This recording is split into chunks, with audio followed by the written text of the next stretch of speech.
We are back. This is After the Roll, our D&D talk show, where we talk about our current D&D campaign, not actually Heroes of the Forgotten, and when we switch back to the other campaign, the Cataclysm one as well. So, I am Dr. Diz, the host for the evening. I also play Desmond on the in the campaign, and we have to my right here we have Clan Diesel.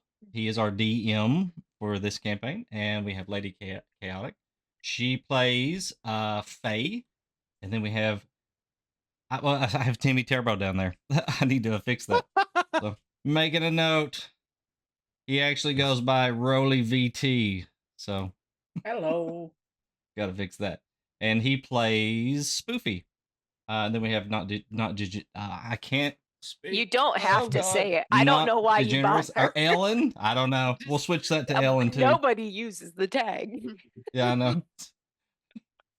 That's just a thing we did before. So we also have Ellen, and she plays.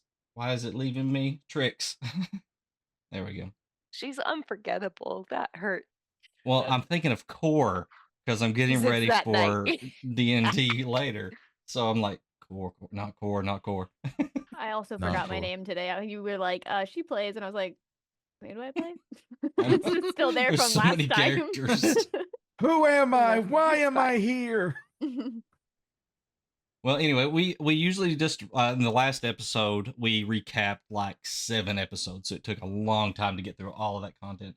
This one should be quite a bit shorter because we're just going over the very previous episode this past Sunday, where the party made their way from Port Nyanzaru through the desert, through the jungle, to this lost temple. So, starting off, you guys got some interesting mounts to make the journey, and your airship was preoccupied.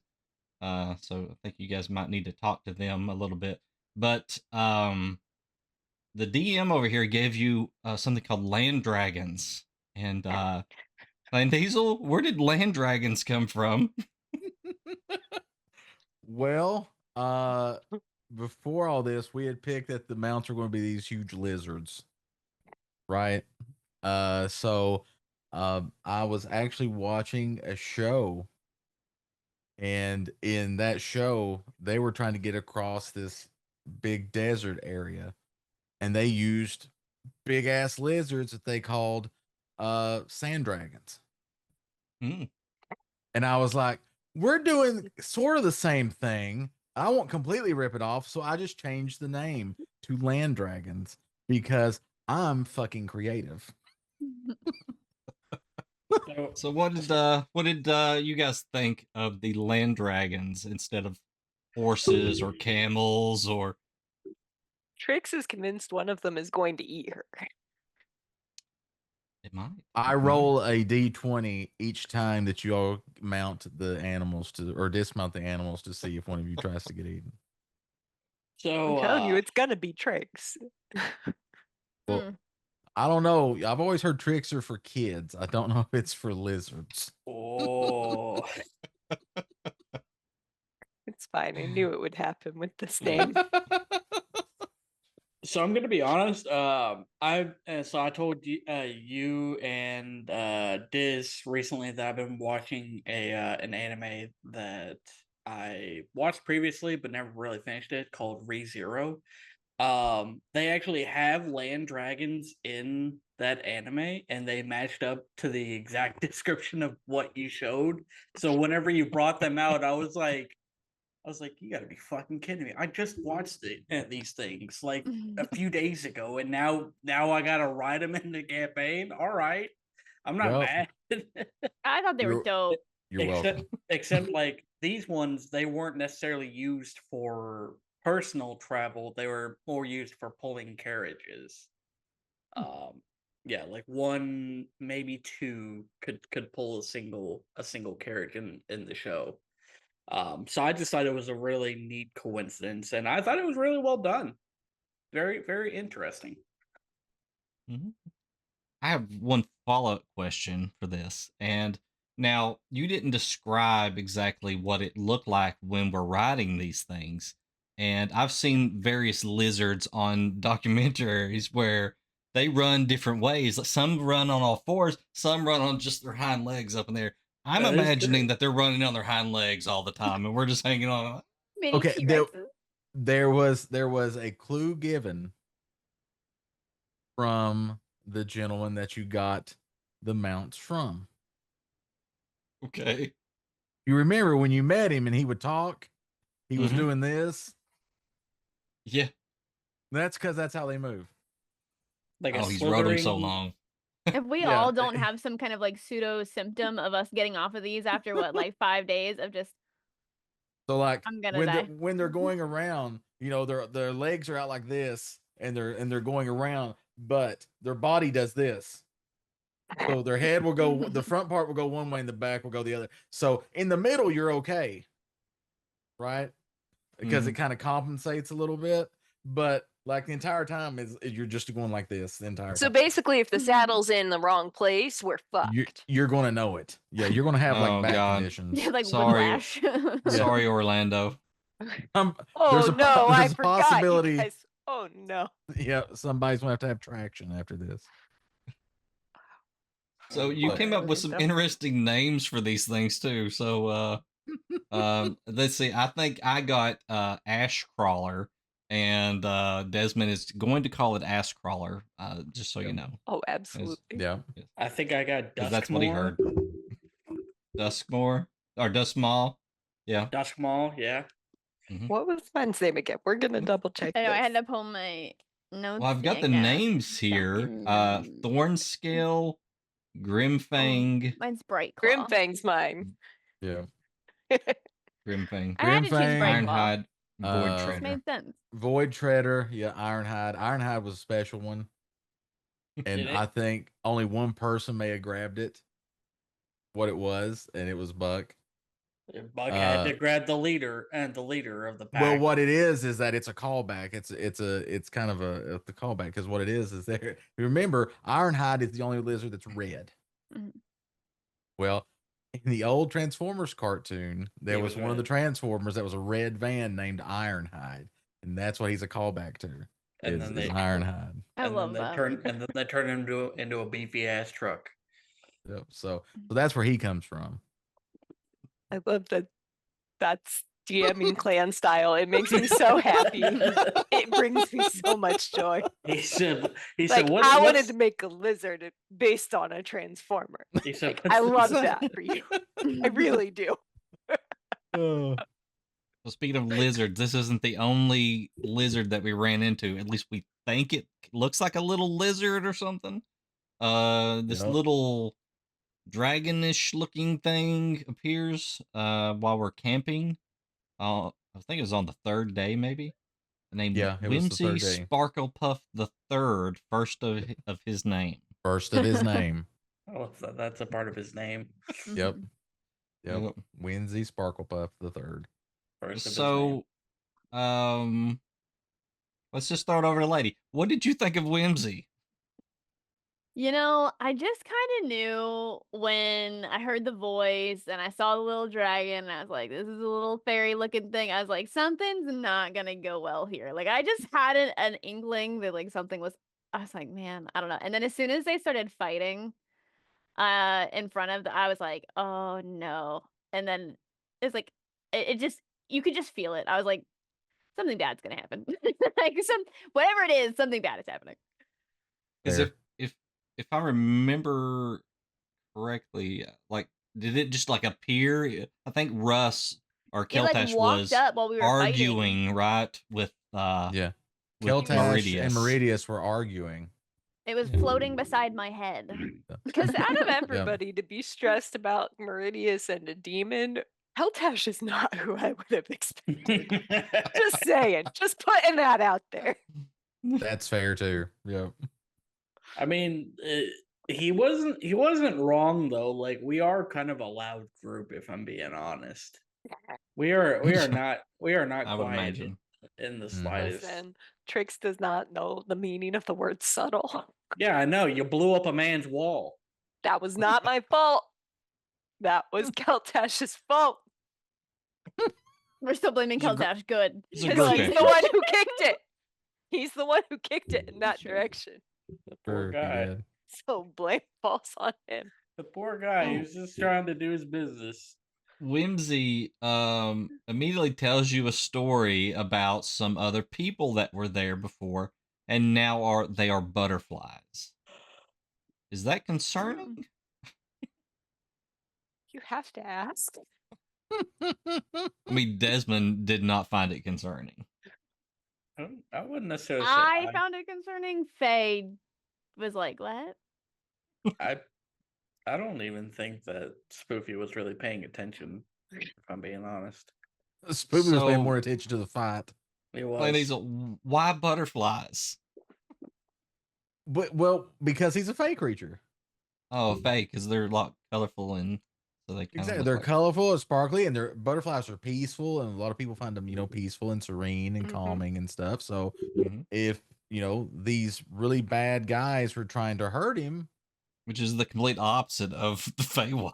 So- exactly, which is the complete opposite of the Feywild, he would try to calm them down. And what better way to calm them down than to make them creatures that are peaceful and serene and won't hurt anybody? So Yeah, that makes butterflies. sense. Makes- Trix had concerns, but she was not surprised. Yep. So that's where the now, every time, butterflies like came from. if the DM describes a butterfly like sitting on something or landing on your shoulder, you're gonna be wondering, is this somebody? Is Whimsy here? And there's Yeah. been times in media where butterflies are basically menaces to society and cause destruction. There was a whole SpongeBob episode about it. Are you citing SpongeBob I- as I- evidence? I am where- because That's where Timmy that's- gets his news. that butterfly SpongeBob. destroyed the town pretty much. It caused everybody to go into a panic. They didn't know what a How butterfly- is there a butterfly in SpongeBob though when they're at the bottom of the ocean? because SpongeBob and Patrick put him in a bubble and he got free. The sea butterfly. So there was just a bubble with a butterfly inside roaming around town causing mass havoc. Makes sense. We may Yeah. need to move on. Let's move on. So after that, Whimsy doesn't like you guys arguing, so he puts you guys into some type of sleep. Now, some of the characters or some of the players contended that they couldn't be magically put to sleep.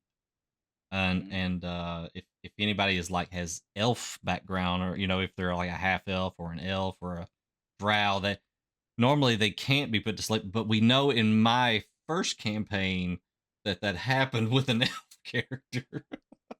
And so I think we just say magic does weird things, right? So I think Keltash's character, or Keltash the character, has an ability or something that makes him where he can't fall asleep. But so how did you get around that, Plain Diesel? Oh, well, that actually was a very simple thing. Two things. One, I figured, this creature is a very powerful fae, and his magic works differently.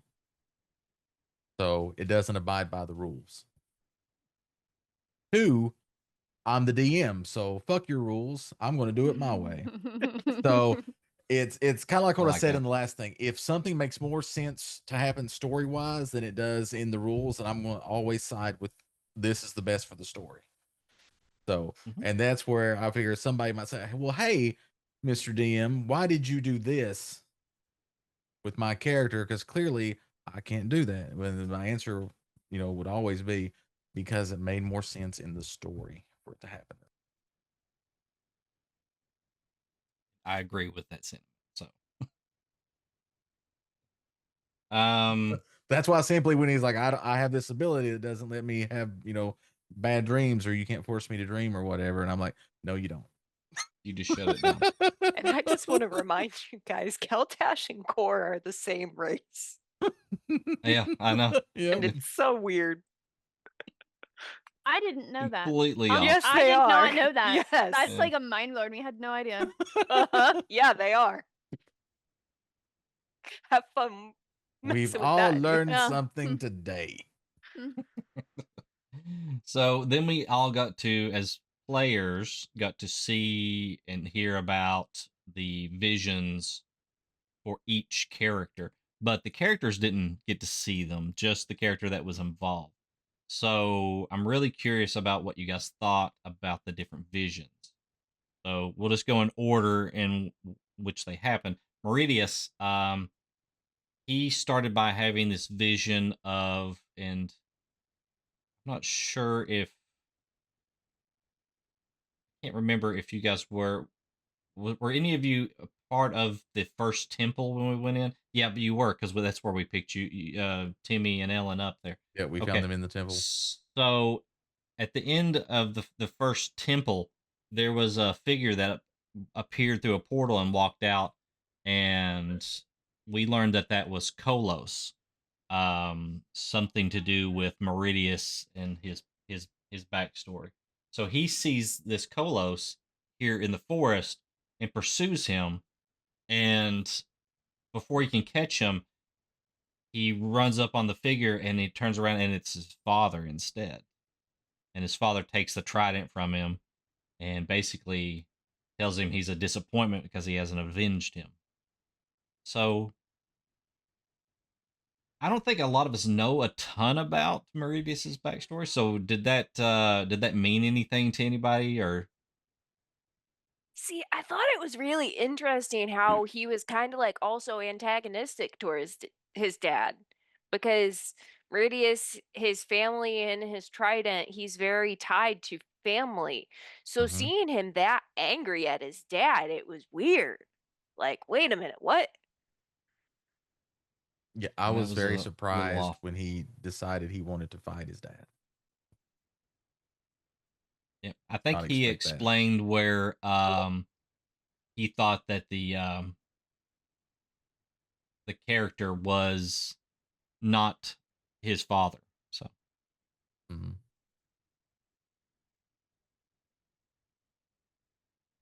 so I guess that's how he kind of justified that Marius figured out that it wasn't his father.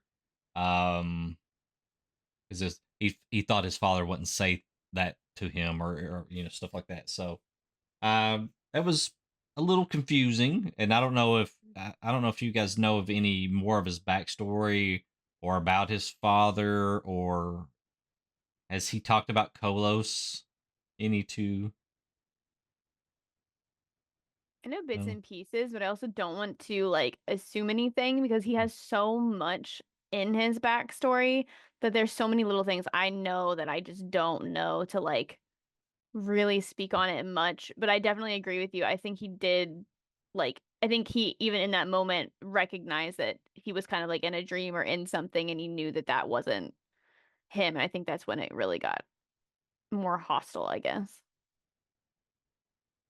Yeah, I think it would have been interesting to see some vulnerability in his character, but he remained, just rock hard, just the warrior. He continued to have that mindset, and wasn't going to be tricked. So and speaking of Trix isn't up next here. She has a vision where she's in Dane's workshop, where she spent some time, and he's working on something, but she can't see what it is right off.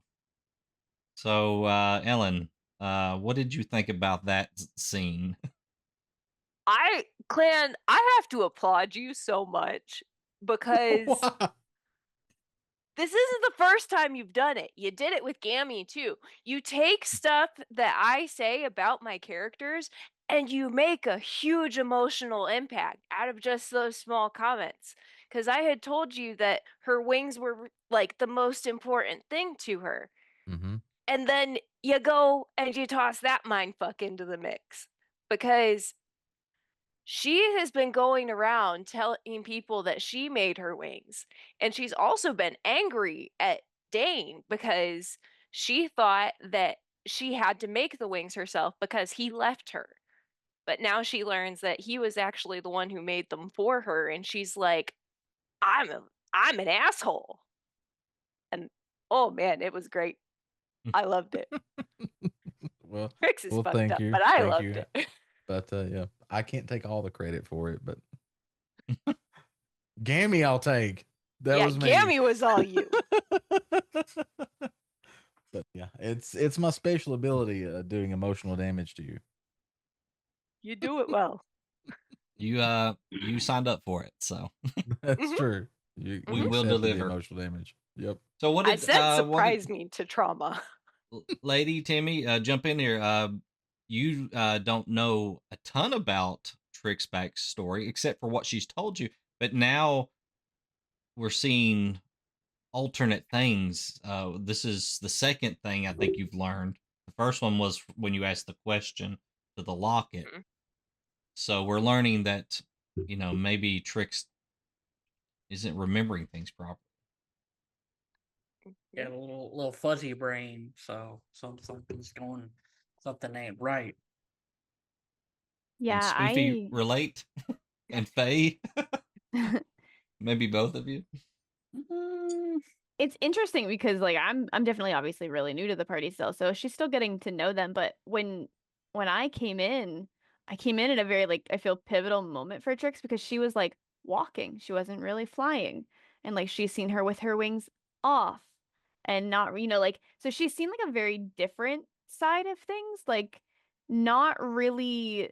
I feel like the confident Trix that she was with her wings before, so I feel like I'm coming in at such a vulnerable moment for her as a character that like she doesn't really know what Trix thinks about things. She doesn't really understand like her mentality like at all because she doesn't like she's seen her in such a different state than she really is.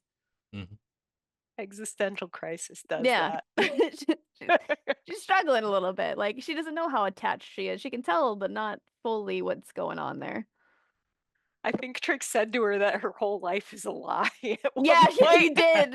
Yeah, and I was like, oh, okay. why? Mild trauma dump. It's fine. She's good. I am Trix. My She whole at life least is a stopped lie. drinking. He's definitely. Spoofy's definitely seeing a different side of her than whenever we first entered the party. And he's starting to see like the little bit of shift, like she said, the little existential crisis. She's letting some of those little things slip through the cracks. Not full blown, but it's there. It's there if you're paying attention. Mm-hmm. So the next one we had was Keltash, and we actually get to see him like kind of on the streets, kind of probably where he spent a lot of his time in his previous profession, and he sees a female character that catches his interest, and he pursues her as she flees, and then all of a sudden he ends up in his sister's apartment, realizing that he was chasing his sister, and she's sitting uh, like behind the desk there, and it's his sister from before, so he sees this pretty girl there, right? And as he's talking to her, um, something else kind of distracts him, and then he hears a voice from behind, and he turns around and sees a more confident, like battle ready female character there, with a hood kind of concealing the face. And some of you may recognize the character, not from this If it's who game, I but think the it other is. game. Who do you think it is? I think it's Scarlet. I think it's the hot mama in the cape. Hot DM, can mama you in the confirm? cape. I can neither confirm nor deny. Because we've already heard of Scarlet in reference to Keltash. So it's not entirely out of the realm of possibility. So she tells him some stuff about, how he didn't believe her. So she had to find somebody else to believe in her. And then it's all confusing to him. It's almost like I almost envision his vision like a drugged out trip or something. and then he looks out the window, and there's this large black tower outside, and just monsters running around. Concerning to anybody? Mm, Concerning to you, DM? I Yeah, I'm concerned. I have theories, but I'm not gonna say them because it's unfair knowledge. Because core, I have theories about what kind of might be plaguing Keltash and like his sister, but I'm really curious to see how it plays out because Keltash is such an unserious character most of the time. Yeah. And you spoke of the race that Keltash is. That one, there's different ways, I guess, you can play that out, and so be interesting to see how it plays out all the way. So, and I think maybe in the other game, you guys had heard about some type of like was I think in the other game there's like something being constructed outside of some of the cities and stuff like that. Oh dang, yeah. don't remember much of what was going I on forgot in the about previous That was a game, while if I'm ago, being- yeah. That was Yeah, That a was a while. long time it ago. was I the think that was obelisk. before the 4 months Yeah, in the El obelisk. Trell. Right? The Yeah. obelisks that are being built outside of the cities. No, it was Yeah. 6 months So- in El Trell. So if that's the case, that was before I even joined the party. Yeah, so No, you were in the party when that happened. I If think it was before El Terrell, it what no, it was after. early in. It was early in, or like at some point during El Trell. Yeah, yeah. It's okay, Tim. We don't expect you to. rude. He ran away. Brave Sir Spoofy bravely ran away. All right. So, and then the next vision we go to Brave Spoofy. He ran away. And, Yeah. and the vision of Spoofarius Heronius Blightstorm. Yeah. That's a name. He's getting an award or something, and they call him up to the stage, and everybody's applauding. And I believe I was graduating university. yeah, and the people that were applauding were they of a certain race, perhaps? Primarily, I was about to say, what was that? Scale Haven. That's primarily it's primarily like a Dragonborn community. So that's primarily who was in the crowd, was just like primarily Dragonborn. Because kobolds don't really typically divert from the pack. They normally stay together. So these Dragonborn are presenting a kobold, Mhm. which is what Spoofy is, with an award of some sort, or his diploma, and everybody's clapping, and then the clapping stops when you hear an older gentleman at the back yelling at Spoofy, calling him a fake, a liar, a phony, and a Phony. He's a plague. phony. A big fat phony. Phony. And as he begins to walk, he's got a ball and chain around his ankle. So, Spoofy, what did you think of that?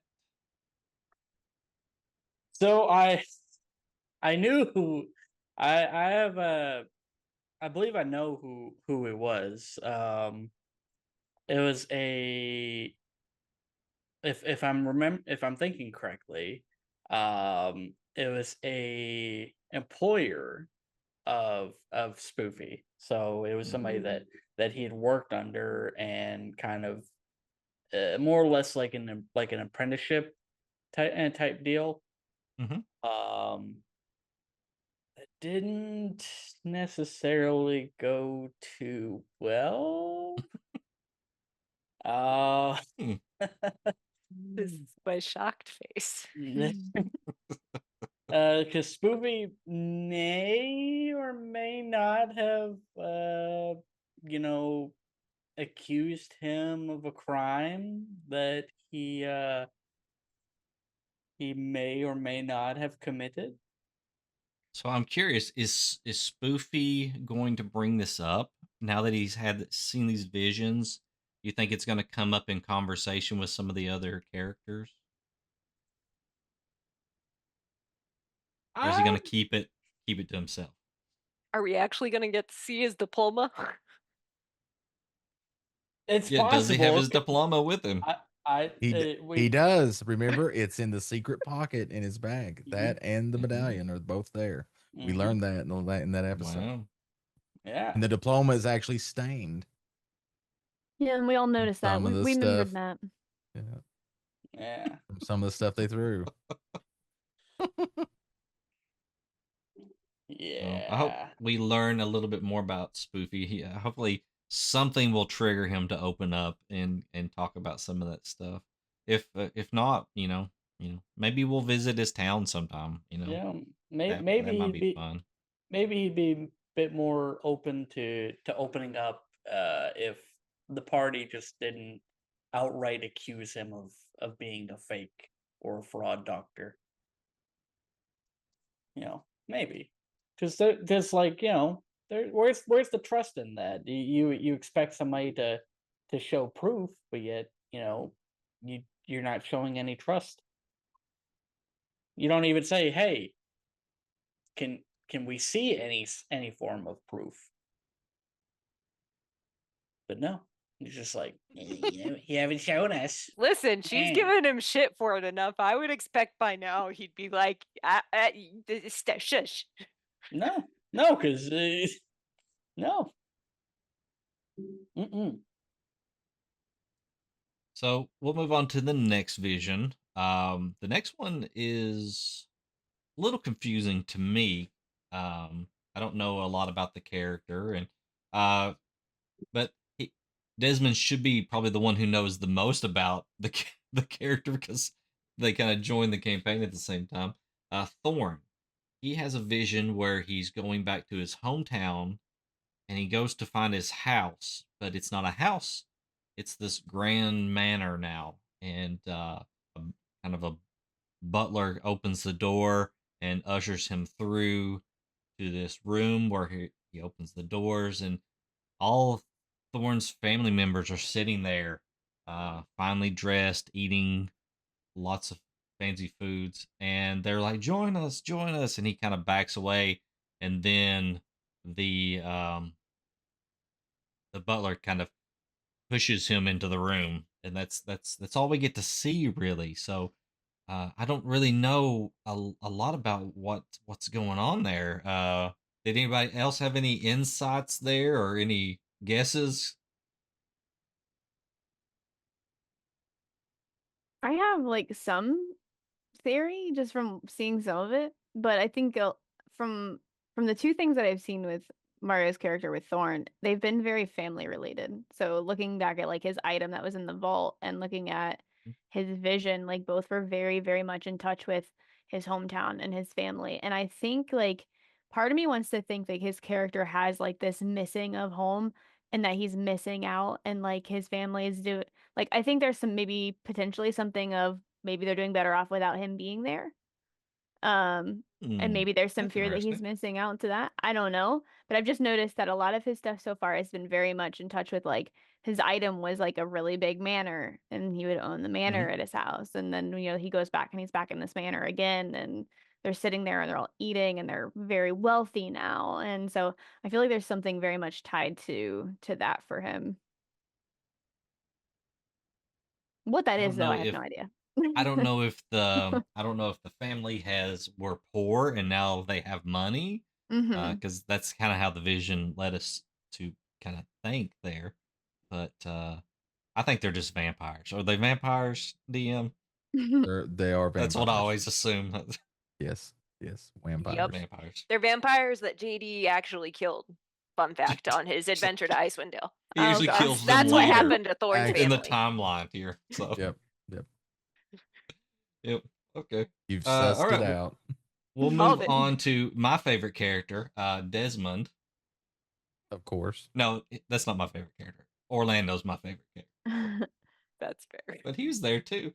So Desmond is in like this like this black void, it almost seems like to me, and like these people keep appearing to him that need help, but when he goes to help them, it just it messes up, like something goes wrong, and then finally he sees Orlando, and Orlando is like just wasting away, just becoming dust in the wind. And what did you guys think? What do you think's going on there? It was just like dust, wind, Dust, dude. wind. Yeah, so great. I don't know. All I gotta say is like, good job, Clan, because that whole scene was like really good. It probably was my favorite vision out of all of them. I think because there was just a lot of detail and it was very like, it really like struck the heart a little bit because I think it's a part of Desmond we don't see. Yeah, it is. It is. I will say this, like in the moment when I'm actually doing it, I was so scared with all of these that I was not doing a good job at conveying Oh, it was phenomenal. what was happening and the feelings and stuff like that. And Diz was like, "No, you've got to go back and watch this." He says, I "You got to had go back and watch it." goosebumps watching it happen. Yeah. And I was like, I don't Mhm. know how it could be that good. But I'll like- go back and watch it. And I hate watching myself. Like I never go back and watch myself. I hate hearing my own voice on Mm. stuff. Like I don't Mhm. do it ever. But I was like, fine, I'll do it. So I went back and I just specifically watched that segment of the episode. And I was like, holy shit, I did do a good job. It was very good. You know, Like, not to toot my own huge horn, but applause. I feel like I really did a good job. Oh, yeah. Yeah, I was very proud of the you know, the end product of it. And I will say this much, you know, we got that huge raid during the middle of the episode, and that is not something that happens a lot. And it was very cool that we had that many people, and then that many people stick around to the end. But I just want to say thanks to all of you, because you all did great as well, I think. And I think it made for, with everybody interacting and, you know, with the dream sequences and stuff like that, I think it made for probably the best episode of D&D we've ever had. But that's just me. But I wanted to thank all of you for doing such an amazing job too. And now back to the trauma. Now back to the drama. So Desmond seems to be failing at everything, and then Orlando's disintegrating. Hmm. So, in Orlando, I mean, he's an odd character for sure. Listen, Orlando's a mob boss. We've got that figured out already. It's really kind of cool to get the perspective that Desmond's not just a goof off. There's something that he's burying underneath it all, and something that's very Sensitive. insecure and afraid. And it's really interesting because that's not the front he gives at all. No, you And learn I wonder if this is going to shake him. that the personality Desmond gives off is actually basically his armor. Mhm. That's his armor. And we know that there's a link somehow between Desmond and Orlando, but we don't know what it is. But there's more than just he's my manservant. There seems to be some kind of emotional bond between Desmond, or at least from Desmond's side to Orlando. We don't know how Orlando feels about everything, but because you know, I've asked him, he just tells me Only Desmond understands. So. exactly. Yeah, only Desmond speaks Orlandese. So we're getting close on time, so we'll jump on to the last vision of Faye. And this was my favorite one. So this one and Trix, I think those two were really, I liked both of those moments where we put the characters at. And Faye is interesting because, you know, we don't know how much she actually knows of what she's seeing. So she's in this town that is a smoldering waste, and she sees like what she thinks is snow at first, but as she touches the snow, it's just ash, and she realizes where she is, and then there's like this dark like pit going down beneath one of the buildings, and something from the shadows calls out to her, and it says, "What you fear is what will set you free." So, does that mean anything to you, lady, at this point? I'll be honest, I was so confused with my vision because like I know some things, but at the same time, like I said, I made this character to not know a lot of things. So it was very interesting because like I don't know that she knows what's happening. I don't know if I think like I would have been very confused, of like why am I here? Now obviously what was said to her means something and she can resonate with it, but I don't know how much just yet. Um there's a lot of like unknowns because she doesn't know who it is. She didn't know who talked to her before. She didn't know who talked to her now. And, without her really having a lot of outside experience, I think there's going to be some times where she's going to potentially be very gullible or very just not sure who to trust or what maybe that means. And so I loved it. I thought it was really cool, but I'm also like very like, oh, what the hell was that? Any other thoughts on that, DM players? I can't say too much because it'll give it away. I know. I sympathize. I mean, it's probably just some old ex-boyfriend, right? That's who's in Well, that shadow just calling out to you. See, Yeah. I'm Chad Elvington shows up. I'm also coming off watching Hellboy last night, so my Yeah. brain is drawing parallels to Liz currently. hmm And like the whispers to her in her sleep because she killed a bunch of people accidentally when she was a kid. Like that's the vibe I'm getting from it. And I'm really like, okay, what's happening? That is the All right, well, question. What's We're running happening? short on time because we got another D&D game that we got to get to. So I guess we'll stop there, and we hope to see you on the next D&D game, which should be not tomorrow, but the following Sunday at 7 p.m. Mhm. Eastern. And